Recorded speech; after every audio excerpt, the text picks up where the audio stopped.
Donc, en fait, maintenant, on a besoin d'avoir énormément de boulons, énormément d'écrous et tout ça dispersé de manière aléatoire pour faire une sorte de brouhaha, d'éparpillement d'objets, etc.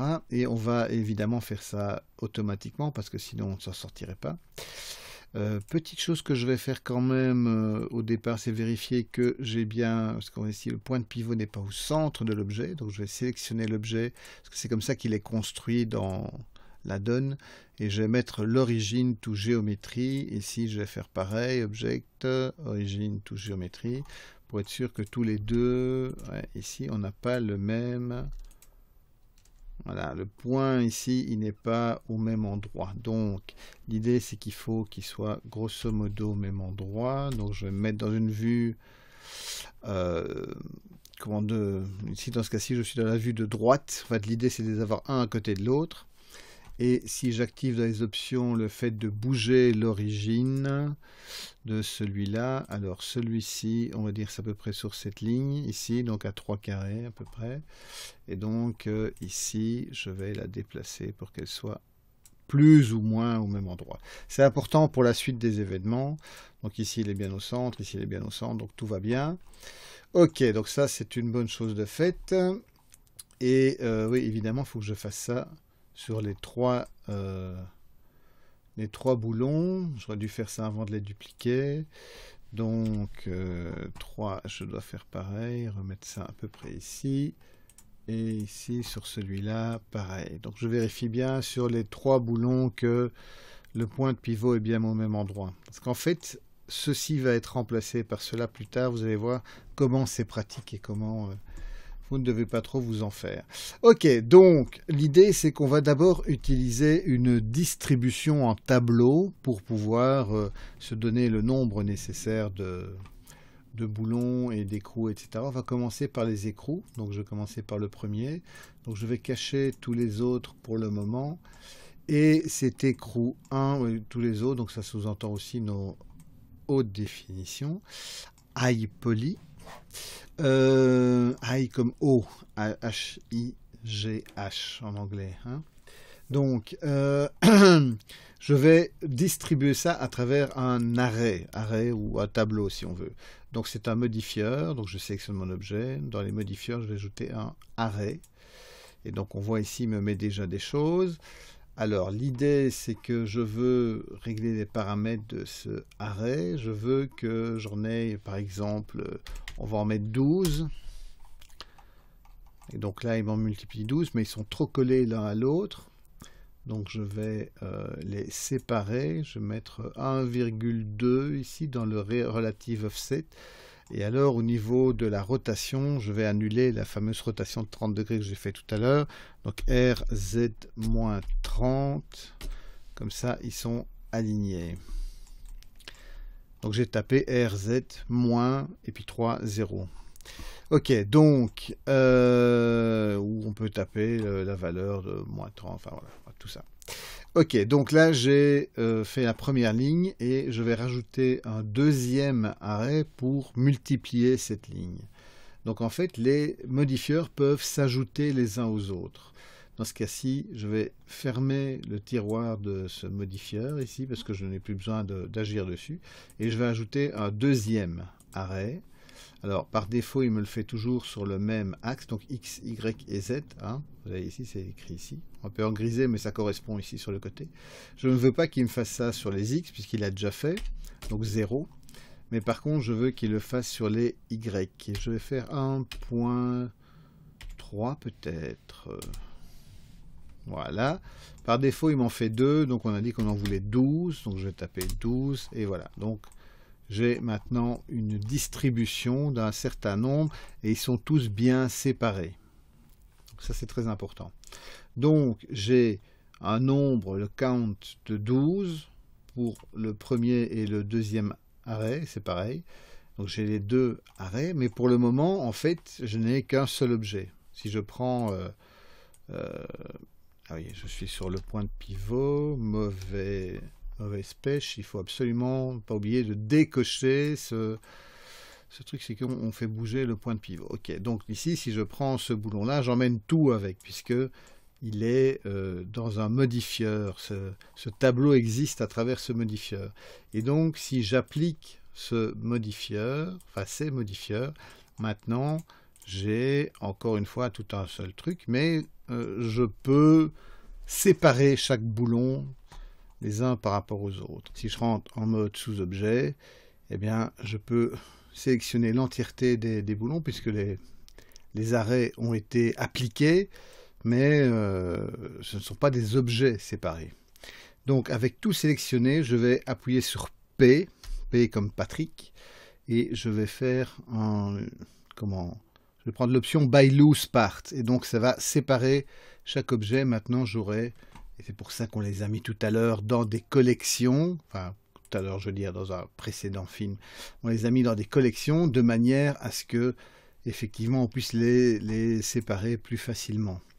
Donc quand je reviens en mode objet, ben je vois j'ai plusieurs objets. La seule chose qu'il y a, c'est qu'ils ont tous leur point de pivot au même endroit, c'est-à-dire au centre du premier écrou ici, et c'est pas vraiment ça qui est idéal. Donc je vais tout sélectionner, A, et je vais aller dans le menu objet, c'est origine to géométrie, et maintenant chaque boulon a son point de pivot en son centre, et ça c'est très très bien. Alors, la même chose que ce qu'on a fait ici pour distribuer les boulons, on ne les a pas multipliés un par un. On doit leur donner des propriétés dynamiques, puisque en fait l'idée c'est que on va pas les garder alignés comme ça, on va les bousculer, on va les faire tomber sur une plaque de manière à ce qu'ils rebondissent les uns sur les autres. Et pour que ça puisse fonctionner, puisque vous savez qu'un objet 3D n'a pas de consistance en soi, on va leur donner en fait une propriété de rigid body. Donc c'est de la dynamique et c'est ce qui va faire en sorte que chaque objet va se repousser l'un l'autre. Donc sur ce premier boulon, je vais aller dans l'onglet dynamique. On a déjà vu ça aussi précédemment. On avait fait une collision, si vous vous rappelez, avec la boîte qui empêchait les particules de partir dans tous les sens. Bref, ici on va utiliser le rigid body. Et donc on va dire que ce boulon-là a une propriété de rigid body. Il est actif parce qu'il va tomber, il va se passer quelque chose. Il n'agit pas comme un obstacle. Si c'était un obstacle, il serait passif. Ici il est actif, donc c'est l'objet qui va rencontrer l'obstacle. Et au niveau de sa collision, au niveau des limites de sa collision, on va choisir dans le shape ici cylindre.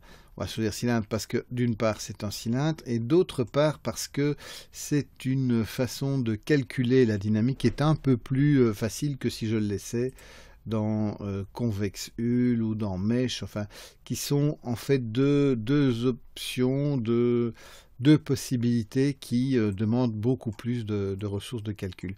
Par contre, pour le boulon, là, on n'aura pas le choix, on va devoir utiliser un de ces deux-là. Mais bon, ici, on a la possibilité de se donner un petit peu moins de temps de calcul pour la dynamique. Ok, donc une fois que je l'ai fait sur un, il faudrait que je le fasse sur tous. Et bien sûr, je ne vais pas m'amuser à 3 fois 12 fois 12. Faites le calcul, ça va faire énormément de boulons, passer sur chacun, ajouter rigid body, régler les trucs. Ce serait vraiment infernal. Donc, il y a un truc. Je vais tout sélectionner. Et comme j'ai déjà, avant de tout sélectionner, sélectionné le... Oui, alors il faut faire attention, je vais quand même d'abord cacher, donc je vais désélectionner, Alt A, voilà, je vais cacher ma collection caméra, que je devrais renommer, Cam and Light. Oui, j'ai un petit problème de...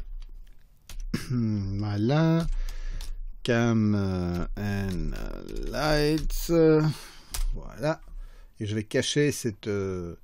pour ça que tous les autres sont cachés aussi, c'est plus facile. Vous voyez ici, j'en ai tout de suite, quand je vois, j'en ai 144, enfin bref, j'en ai beaucoup. Ok, donc je vais sélectionner le premier, A pour sélectionner tous les autres, enfin pour les sélectionner tous, mais si vous voyez bien, il y a une différence de couleur entre celui qui était d'abord sélectionné et puis les autres sélectionnés. Celui-ci, il est appelé actif dans la sélection, donc il est actif. Donc, ils sont tous sélectionnés, mais celui-ci, il est un peu différent des autres dans le sens où il est actif. Et donc, si maintenant je vais dans le menu Objet et que je vais dans les Rigid Body, je peux faire un Copy from Active. Ça veut dire que tous les autres vont copier les paramètres du premier. Et donc maintenant, après un petit temps de réflexion, on voit qu'ils ont tous la même dynamique. Et donc, si je fais un changement sur le premier ici, je peux refaire ce Copy from Active et ça se répercutera un peu partout. Ça ne va pas se répercuter d'office si je fais un changement ici. Il faudra que je refasse l'opération de recopie, si on veut. Que je recopie d'après les modifications que j'ai faites. Donc, c'est très très bien. C'est pas encore la solution ultime. Elle arrive bientôt dans une version 2.85 ou je ne sais pas, quand on aura un système qui s'appelle Everything Node, et ce sera tellement plus génial. Enfin bref. Gardons ce qu'on a là maintenant. Donc, l'idée c'est qu'on a tous ces écrous qui sont là, on va tous les sélectionner et on va les déplacer, on va les mettre à une certaine hauteur, on va leur donner une petite rotation. Donc je tape 2 fois sur le R, et comme ça j'ai une flèche, vous voyez la flèche verte et rouge là, ça veut dire que en gros je tourne un petit peu comme je veux, enfin c'est un petit peu en fonction de comment je bouge ma souris, et donc je joue sur plusieurs axes à la fois, je veux dire, voilà. Sinon on pourrait faire un RY, RX, enfin voilà, on pourrait toujours s'amuser à changer des choses un peu différemment. Alors pourquoi est-ce qu'on les met de travers? Pour que quand ils tombent, ils se mélangent plus facilement. Donc on a fait un premier écrou, et on en a encore d'autres à faire. Donc ici, on va refaire exactement la même chose. Donc pour rappel, je sélectionne, je rajoute un arrêt et surtout, je lui redonne une rotation en Z de -30. Voilà. Je lui redonne un arrêt 1.2. Est-ce que ce sera assez? Ou 1.3? Enfin, l'idée, c'est qu'il soit bien séparé. Et il m'en faut 12. Et je vais mettre un deuxième arrêt. Et sur ce deuxième arrêt, c'est pas sur les X, c'est sur les Y. 1.3. Voilà, 0.2, ça suffira. Voilà. Et il m'en faut 12 aussi. Et donc là, j'en ai plusieurs. C'est super sympa. Maintenant que j'ai ça, je vais appliquer mes arrêts. Donc là, ça devient une grille, d'écrou, pardon. Et bien, on va faire ça pour chaque fois, comme on a fait précédemment. Donc je rentre en mode sous-objet, j'appuie sur P, by loose part, voilà, tout est séparé, je reviens en mode objet. Ce premier, je lui mets un rigid body. Ce sera rigid body avec cylindre. Je sélectionne le tout. Je vais dans menu objet, rigid body et copy from active. Voilà. Ah oui, non, pardon. Avant de faire ça, donc là l'erreur, je vais enlever ce rigid body. Ce que je vais faire d'abord, c'est sélectionner le tout et faire le set origin to géométrie, très important, voilà. Et ici, je peux remettre le rigid body, enfin, j'aurais pas dû l'enlever, en fait, voilà, cylindre. Maintenant, on voit que chacun, donc il faut bien vérifier que chacun ait son, son cylindre ici autour qui sert pour le rigid body. Donc ça, c'est ce qui va faire l'armure, si on veut, de chaque boulon pour qu'ils s'entrechoquent les uns contre les autres. Voilà, ils doivent avoir. Si vous n'avez pas ça, c'est que vous avez oublié l'étape, comme ce que je viens de faire, l'erreur, de remettre les points de pivot au centre des différents objets. Donc je sélectionne tout et je vais même réactiver l'écrou 1 parce que je vais Alors, je vais sélectionner, mais alors juste avec le mode sélection, je veux juste ceux-là, et je vais les déplacer là un peu plus haut, aussi, deux fois R, et donner une petite rotation. Voilà, peut-être encore. Ok, donc, voilà qui est fait. Donc ces deux-là sont faits, et ben on fait le troisième. Et puis les boulons, c'est pareil. Donc l'écrou, faut le faire aussi. Comme on vient de faire le 2, on fait le 3. Et je vous retrouve après. Donc voilà, je viens de faire le troisième, donc un arrêt, l'arrêt appliqué, enfin deux arrêts plutôt, les arrêts appliqués, puis séparer les objets, mettre les points de pivot au centre, donner, donc séparer les objets, c'est ça, donc un point de pivot au centre, mettre la dynamique sur un et copier cette dynamique sur tous les autres. Ok, une fois que ça c'est fait, je vais réactiver mes deux autres, itération d'écrou et je vais aller mettre ça ici au-dessus. Alors, je laisse un peu de place entre les trois parce que je vais glisser. Alors ici, je vais peut-être resélectionner parce que là, j'ai peut-être un peu trop donné de rotation. Ouais, quelque chose comme ça. Parce que entre, je vais mettre des boulons. Comme ça, les deux vont bien se mélanger. Un boulon ici, un boulon là, un boulon là. Et après, on fera tout tomber sur une plaque qu'on mettra ici au sol. Donc, cette opération qu'on a fait pour les écrous, on va la faire aussi pour les boulons. Donc, je vais désélectionner. Donc, j'ai ici, ok. Oui, donc ça, je désélectionne. Alt A. Voilà, et je vais maintenant passer sur le boulon. Alors, la petite différence avec ce boulon, donc c'est le même principe, c'est qu'on va lui donner un modifieur arrêt. On va aussi lui donner une rotation en Z de moins 30 pour le remettre dans l'alignement. 1.3. Voilà, on en veut 12. Et on refait un deuxième arrêt. Pareil. Alors je vais fermer celui-là. Hop, ici on en veut 12 aussi. Et ce ne sera pas sur les X, mais sur les Y. Voilà. Donc là, on a une multitude de boulons, enfin des boulons low poly. Ok, donc on a ça, c'est bien. Maintenant, ce qu'on va faire, c'est que on va, comme tout à l'heure, donc appliquer. Donc jusque là, c'est semblable. On va séparer, je sélectionne tout, P by loose hard, tout est séparé. Je reviens en mode objet. Chaque objet va avoir son point de pivot, son origine dans son point de pivot. Voilà. Alors, ce qu'on pourrait faire, c'est être sûr que les points de pivot sont aux bons endroits. Et donc, dans ce cas-ci, je vais aller dans mon origine.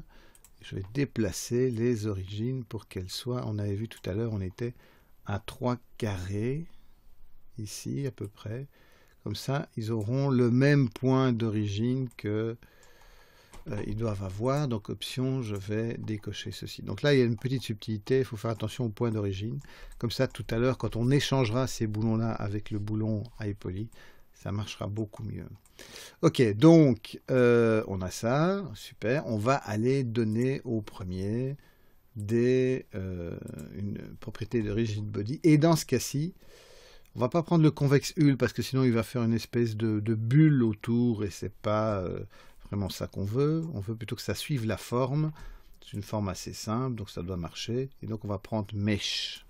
Donc là, en fait, à la place de dessiner une enveloppe autour de l'objet, ça va prendre exactement la forme de l'objet. Et ce sera l'armure de mon objet, sera exactement la forme de l'objet. Donc, une fois que j'ai ça, je sélectionne le tout comme tout à l'heure, et objet, rigid body, et apply, copy from active. Ça prend son petit temps de calcul. forcément un peu plus long puisque la forme est un peu plus complexe. Et donc, voilà, c'est fait. Et il faut faire ça pour les 3 boulons. Et après, vous pouvez sauver votre scène et passer au film suivant.